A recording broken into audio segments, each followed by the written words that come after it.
Hey, I'm Peter with Never 6%, and today I'm going to tell a story about what happened with some clients. I'm not going to mention their names, but this is all based on the Florida market and what's been taking place between insurance, HOA fees, and just how there's so much inventory. Now, the question is real estate a scam? Is it really a scam? You know, this is for the Gen Z and millennials. Now, back in early 2022, when the real estate market was real hot, it was crazy. There was a couple that bought a house at $425,000, 3-bedroom, 2-bath, 3.7 mortgage rate with a pool and a nice community in Ormond Beach, an HOA sub-community. So they had the amenities and everything else.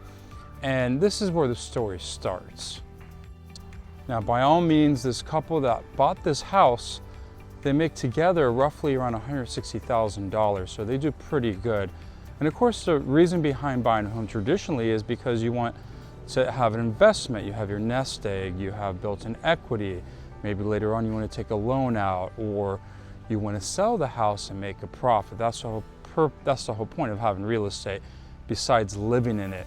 And you got to ask yourself a question too: is your house an asset or a liability? That's a very important question.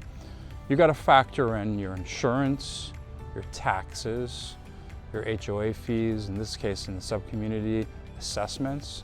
So there's a lot that goes into all of this. So they bought this home, they discovered, and of course they had an inspection before buying it, they did their due diligence. They discovered about a year later the AC went kaput, broke, cost them $10,000 to replace.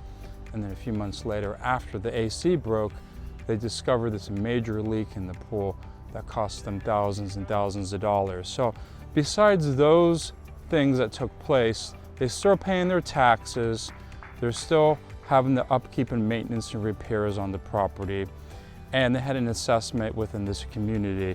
So all of this has been taking place, and they made a decision that, is it really worth buying a home? Is the real estate market a scam? Is it something they want to own and continually own this property because they have a 30-year mortgage? So that was a question. They made a decision on this. So the decision they made was to list it back in 2024. So they bought it early, like I mentioned, 2022, listed it a few years later, 2024, for $475,000. But again, remember, there's not much money to be made. They have to pay commission, they have to pay other fees, plus the fact that they had to pay a $10,000 AC system, the pool leak. So at the end of the day, they're really breaking even with everything said and done. Plus they have their taxes and everything else. So they decided to sell the home because it was better for them to rent, cheaper, more affordable to rent, to save money, and to save money for their son's college education, to have more savings in general, to go out to dinners, to travel more. And the most important thing too is have a peace of mind that they didn't have to worry about any repairs. It was up to the landlord. Now don't get me wrong, I understand there's a point in case to be made with this, that yes, buying a home is an investment, and of course, you know, there is equity later on for the long term, but this is not always the case. And in their case especially, it was a different situation. So this is a very individual case that takes place. And you know, this has happened with other people too. So I would say in their position, they were better off selling because of the type of home and the assessments. And in Florida, especially now, insurance has gone up over 100%. So it's more of a liability to own a home at this point, I believe, than an asset, especially in their case. So at the time when they bought their home back in 2022, their monthly mortgage with taxes and everything and HOA fees was about $2,800, give or take. Now they're living in the same neighborhood, a little less square footage, but they're paying $2,400 in rent, which is a difference. And they're not worrying, again, about any repairs or anything like that, or taxes. It's all up to the landlord, and they have so much more freedom, peace of mind for traveling and saving, for some other type of investments. which you can definitely do. It doesn't always have to be real estate. And they're happier. I think later on they plan on buying something, but in the meantime, for a couple of years, they plan on renting just to see where the market goes.